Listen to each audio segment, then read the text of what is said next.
he said, you know, I'm fattening up these steers. And he said, Ed, how many will you take for her? He said, I'll fatten them up, and when they're ready, he said, then I'll bring the steers in, and Mama comes. I go, why did you there? Because he didn't. He do the work or what? Yeah, because he had all boys and he wanted a girl and to be with Aunt Sophie. Sophie was the name. Yeah. Okay. So Dad said, okay. And every time Uncle Nick came, and then he brought Orly, and that the two of us, Uncle Nick wanted to treat me for steers. Orly, he just kept staring at me. And Orly would say, let's go to a show, Wilma. I said, no, I got homework. Well, I do my homework. And he'd say, and you know, Dad, wasn't it? Or he'd say, let's go to a show tonight, Wilma. No, I'd say, I don't want to. I got homework.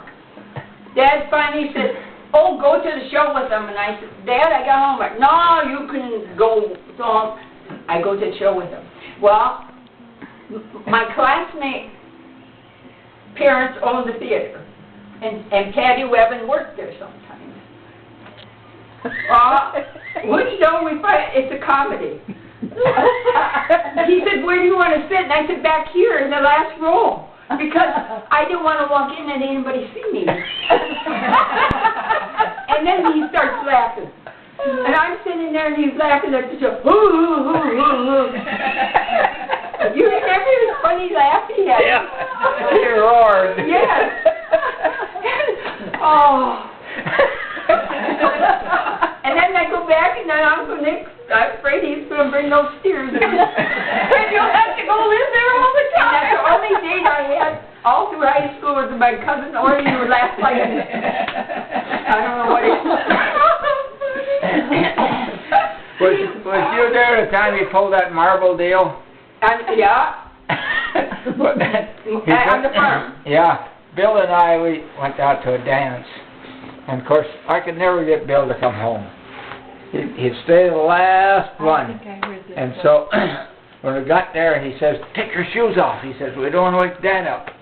So on the porch, we took our shoes off and we sneaked up there, you know, to the stairs. And trying to be real quiet. And we couldn't sleep. I reaches over and grabs that doorknob, and man, you hear the awful racket. They tied a string to a gallon of marbles up there. They dipped them marbles up down there. And Dad's underneath. And he's laying there laughing. Yeah, laughing about it. And then Bill gets in there and he cusses me for making all the noise. And then he starts stepping on them marbles. And, you know, I was scared stiff. You know, that noise, Dad give us hell in the morning, and then I could hear him laugh, and then I knew what the joke, and he was in on it. But all the way upstairs, the marbles on them steps. And Oreo, every time he sees me now, he says, Herb, are you still walking on marbles? Well, then, and you remember Bill Breck. Yeah. Awful, And he liked me because I reminded him of his sister Regina. What? You reminded him of what? Of his sister Regina. So the Bill walked like this. Yeah. So he would come to our farm. Oh boy. He would come to our farm. He would say, "There's my Regina." And then when all the kids called me Regina, and I was beating them up, I was mad. And so he'd come in, he'd say, "There's my Regina," and so I'd run up the stairs to get away from him. But I really fixed his wagon, I'll tell you. Then he wouldn't, I'd slam the door and he would leave me alone, and I just stepped there till he left. I'd look out the boy's window and see him leave. And so this one time, he said, "There's my Regina," and he chased after me. You know, I knew he didn't. I mean, now I know he didn't mean anything, but he was teasing me. But I was scared. Yeah, sure. So I run up the stairs. And he said, "Well, this time I'm coming after you." Well, there's some guns up in that spare room up there, some rifles, shotguns. shotguns, I think. Yeah. I go in and I get the shotgun. And I stand at the top of the stairs and I said, you take another step and I'm going to shoot. I was a little kid because I moved to town at 12, so I was less than 12 years old. He turned around and he slammed the door. I heard him say to Dad, she means it. You know, he never chased me again. I don't blame him. I wouldn't either. I don't know what made me think of that, but I just thought he said, "Come in and stare at me." Then another thing, so he used to come and paint the house sometimes, you know. Now, who was this woman? Bill Breck. Wendy Bill. Wendy Bill. And he would come and paint sometimes. Yeah. So Mom decided the upstairs needed painting. Hadn't been painted with calcimine and things. But one time I got so mad at Mom. She, for some reason. So she made me go upstairs, she said, so I behaved myself. So I was so mad. I found a jar or a bottle of black chew puff, liquid. Oh, no. So in our room, we have like a dressing table, a table with a towel over it. I don't know what made me think of it, but I moved that dressing table and I drew a picture of an ugly person.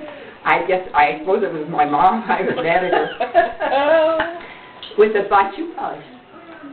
And after I did, I realized what I did. So I pushed that thing.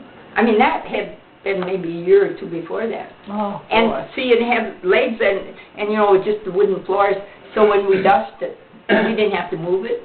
You know, you dust it under it, right like under this. It's up. Yeah. So I think I got that. So I didn't think a thing of it until Mom said Bill was coming to paint. Oh. Boy, I was quiet and I just was really quiet that day. He came downstairs and he says, I remember the very words he said. He said, well, I'll be Hitler's mother. He said, did you see that picture up there on that wall? And Mom said, what? And he said, there's a picture up there on the wall with some black paint or something. And she said, no. So she goes up there and I'm sitting down in the kitchen. And she said, I don't know, who did that? I don't think she ever found out. Maybe she suspected it was me. I would be the only one to do it. But Oh, dear. I never got hit for it. Oh, goodness. Yeah, I did all these things. I didn't even try. I mean, it just happened. Well, you were the quiet one, so maybe she didn't think you did it. Maybe she thought one of the other ones did it, you know? Quiet, right? I can't believe that either. Well, you were quiet when I was young. Well, and Cindy could never believe this. You know, I'd say, because Lee and her were quiet. Rick is more like me. He's more outgoing. And she said, I can't believe, Mom, you were ever quiet and shy. And I said, yes, I was. I said, ask Grandma sometime. So one time she said, we were alone, and she said, oh, Grandma's at our house, and she said, Grandma, my mom says when she was a kid she was shy and quiet. My mom said, yes. She said, all my kids were. She said, and Cindy said, my mom was quiet. So she knew Grandma didn't lie, so she believed her. But I was. A boy from my class would be walking down the street, and I'd be walking, and I'd see him coming. I'd cross the street and walk down there. No wonder you didn't ever have a date. Yeah, I was shy. I mean, I didn't want to even. We would go to dances, the girls, and then I would dance with the guys. But you didn't want to go home with them. Nope. One thing about it, you sure make it up for lost time. That's why. See, that's why I have to. See, that's why I talked about that. All those years I shut up, you know, and I have to let it up. Oh, dear. You put that thing away. Martha, you're putting a squelch on our listing.